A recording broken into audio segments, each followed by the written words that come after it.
नमस्कार। आप सभी का न्यूज़ 12 सभी तक चैनल पर बहुत बहुत स्वागत है। मामला बदायूं के दातागंज का है। एक नवयुवक की शादी होती है और शादी के 40 दिन बाद उसकी पत्नी अपने प्रेमी के साथ भाग जाती है। इसी के गम में वो नवयुवक परेशान हो जाता है, थाने पर तहरीर देता है। थाने पर कोई कार्रवाई नहीं होती है। उसने खाना पीना छोड़ दिया। एक सप्ताह बाद उस नवयुवक लड़के की मृत्यु हो जाती है। ये गमगीन मामला मित्रों बदायूं के दातागंज थाने के अंतर्गत है। पूरा मामला इस प्रकार है। दातागंज मोहल्ले के अरैला निवासी रमेश 25, पिता का नाम करण होता है, की शादी उसी के पास एक गांव में हुई थी। रमेश की शादी 2 महीने पहले आलापुर के गांव ढका दियोरा में हुई थी। लेकिन शादी के 15 दिन बाद ही परिजनों ने उसके मायके शिकायत करी कि ये फोन पर अक्सर बात किया करती थी। जब से शादी में विदा होके आई थी उसकी पत्नी, रमेश की पत्नी, तो घर पर अक्सर फोन पर वो दिन भर बात किया करती थी। इस बात का शक घर वालों को हुआ, रमेश के घर वालों को हुआ। रमेश को बताया गया, रमेश ने भी उसे मना किया। फिर उसने ये बहाना कर दिया कि मैं अपने मायके वालों से बात करती हूँ।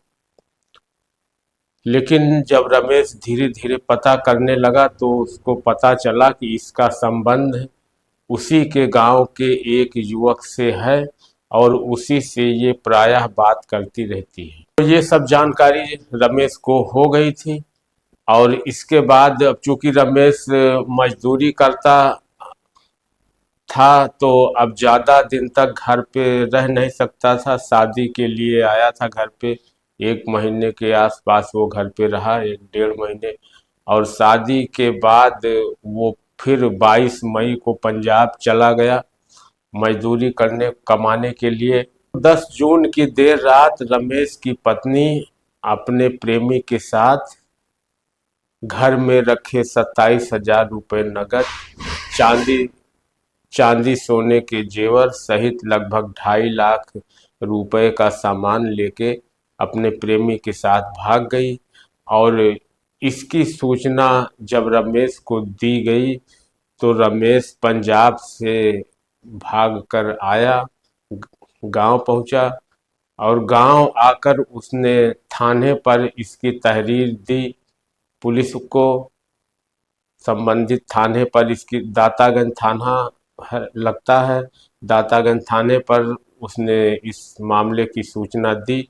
लेकिन पुलिस द्वारा कोई कार्रवाई न होने की वजह से रमेश निराश हताश हो गया। वो गुमसुम रहने लगा और पत्नी के भागने के वियोग में इतना वो परेशान था कि उसने खाना पीना भी छोड़ दिया, अन्न त्याग दिया वो। और भागने के 1 सप्ताह बाद, लगभग 6 दिन बाद, उसकी मृत्यु हो गई। 16 जून सोमवार को दोपहर का समय था। रमेश की तबीयत अचानक खराब हुई।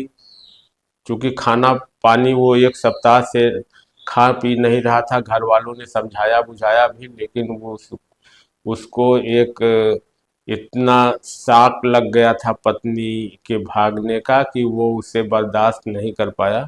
और वो घर वालों के समझाने पर भी खाना पानी नहीं खाया। और वो लगभग 1 सप्ताह बाद 16 जून को दोपहर में उसकी तबीयत अचानक खराब हुई।